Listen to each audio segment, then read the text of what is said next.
Chers frères et sœurs, j'aimerais que nous redéfinissions le show de l'église très bien. Mais j'aimerais que vous compreniez que le but principal de l'église, ce n'est pas de venir s'enrichir. Ce n'est pas d'abord commencer à vous parler comment devenir riche, parce que les économistes peuvent le faire très bien. Les analystes financiers peuvent le faire aussi très bien. Il y a des gens qui peuvent enseigner tout ce qui est richesse, tout ce qui est abondance, aussi bien facile et rapidement plus que le pasteur, parce qu'il y a aujourd'hui des coachings en finance et toutes ces choses-là. L'église, c'est d'abord comprendre l'œuvre que le Christ a accomplie.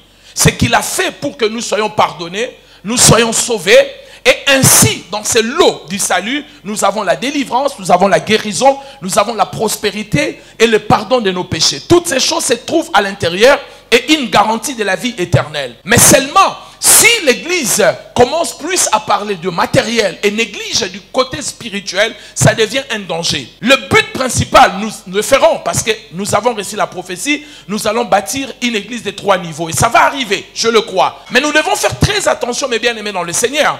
Si l'église commence à penser d'abord à ouvrir des banques, à avoir des universités, ça c'est la finalité. Mais le but principal est d'abord de réconcilier l'homme pécheur avec son créateur. D'abord de montrer aux gens la spiritualité, parce que tout sort de la spiritualité.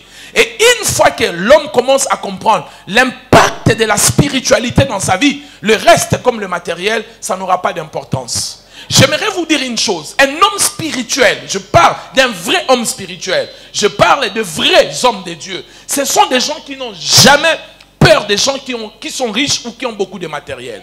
Parce que remarquez, les gens qui ont beaucoup d'argent viennent s'asseoir dans la forêt chez un homme spirituel. Vous allez voir un ministre, un notable, aller dans une forêt et s'asseoir sur un tabouret et on est en train de les laver par un indigène. Un chef spirituel de la sorcellerie en train de les laver, de le faire manger des choses, de lui donner des interdits. Ne dors pas à 7 heures, il faut dormir dans la salle de bain, il faut faire ceci. Alors qu'il a le matériel, mais il obéit à un homme spirituel. L'homme spirituel, c'est lui qui est chargé spirituellement, ne peut pas avoir peur de quelqu'un qui a beaucoup de matériel. Mais le danger, c'est quand l'homme spirituel commence plus à vouloir avoir le matériel et négliger le côté spirituel, ça devient dangereux pour l'homme spirituel. Amen. C'est pour cela que vous allez remarquer, même à l'ancienne époque, Dieu faisait de sorte que les prophètes vivent en dehors de la ville. Même les vieilles religions, ces gens-là vivaient sur des montagnes, parce que des fois, le mélange de matériel avec le spirituel, ça ne marche pas très bien.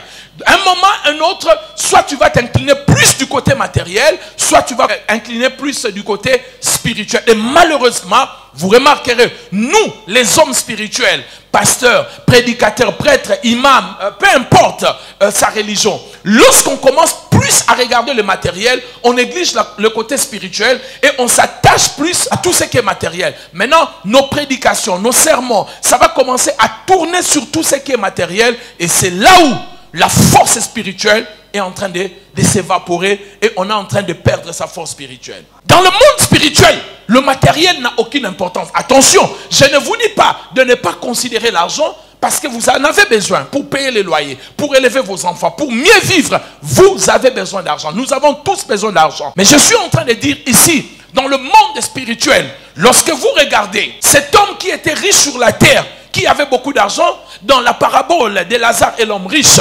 lorsqu'il a migré dans le monde spirituel, il n'avait rien. Mais sur la terre, cet homme avait toutes les richesses. Il mangeait au point où il ne regardait pas le pauvre qui était dans sa maison. Voyez?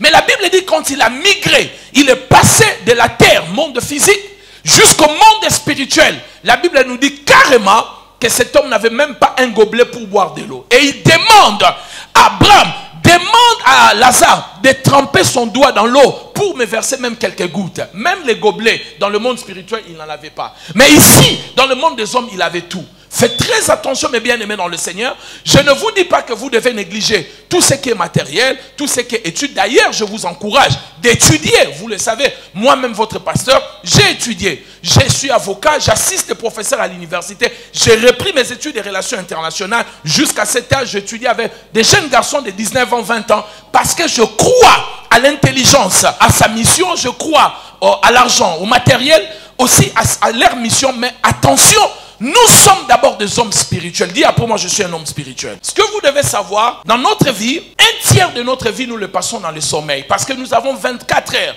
Et l'homme normal peut dormir entre 7 heures et 8 heures. Alors si nous prenons 8 heures de temps, même 7 heures de temps, ça nous fait pratiquement un tiers de notre temps, nous le passons dans le sommeil. Donc Dieu, il est très intelligent et il sait pourquoi sur les 24 heures de notre temps, il libère 7 heures ou 8 heures de temps pour que nous dormons. Parce que Dieu le sait, c'est important. Si vous ne dormez pas, vous risquez d'abord physiquement détruire votre vie et spirituellement rater les choses que Dieu a préparées pour vous. Nous dormons dans le monde spirituel, premièrement parce que c'est comme ça que Dieu a créé. Nous devons dormir plutôt pour, deuxièmement, accéder dans le monde spirituel. Le moyen le plus facile pour Dieu de faire voyager notre esprit dans le monde spirituel, mais bien aimé dans le Seigneur, c'est à travers le sommeil. Remarquez bien, je n'ai pas dit que nous-mêmes nous partons. Je ne dis pas que nous sortons de nous-mêmes dans notre corps, mais je dis que le moyen le plus facile pour Dieu de nous pousser dans le monde spirituel, de nous prendre et de nous faire entrer dans le monde spirituel, Dieu utilise très souvent le moment de sommeil. Et en ce moment-là, lorsque les yeux humains se ferment, le corps humain devient inerte, en ce moment-là, Dieu peut prendre ton esprit et ton âme. Dieu peut ouvrir tes yeux spirituels pour que tu ailles dans le monde spirituel et que tu voies les choses qui se passent là-bas dans le monde spirituel. Et je vais vous expliquer pourquoi nous allons dans le monde spirituel et qu'est-ce que nous voyons et comment nous pouvons ramener ça sur la terre des hommes. Amen. Troisième vérité, pourquoi nous dormons la nuit et qu'est-ce qui se passe dans le monde spirituel. Ici, dans Matthieu chapitre 13, verset 25, le Christ lui-même est en train de nous dire, lorsque nous dormons, l'ennemi vient. Dieu permet à ce que nous dormons pour que nous voyions ce qui se passe contre nous dans le monde spirituel, ce qui se trame contre nous, ce qui se prépare contre nous dans le monde spirituel. Certains d'entre vous, vous avez été sauvés parce que vous avez dormi et vous avez fait des rêves. Vous avez vu ce que les gens étaient en train de préparer contre vous. Vous avez vu les gens qui étaient autour de vous alors que c'était des sorciers. Alors si tu n'avais pas dormi, si Dieu ne t'avait pas donné l'accès dans le monde spirituel, tu n'allais pas comprendre l'identité spirituelle de la personne qui est autour de toi. C'est pour cela, il est d'une grande importance de fois de dormir, mais bien aimé dans le Seigneur, parce que la Bible dit, pendant que les gens dormaient, c'est en ce moment-là que son ennemi fait quoi? Il est venu. Voyez mes bien-aimés, les gens dormaient. Pourquoi l'ennemi est venu pendant que les gens dormaient? Parce que dans son esprit, il se disait, ils ne pourront pas savoir que c'est moi. Donc la journée, remarquez bien, la Bible dit son ennemi vint où?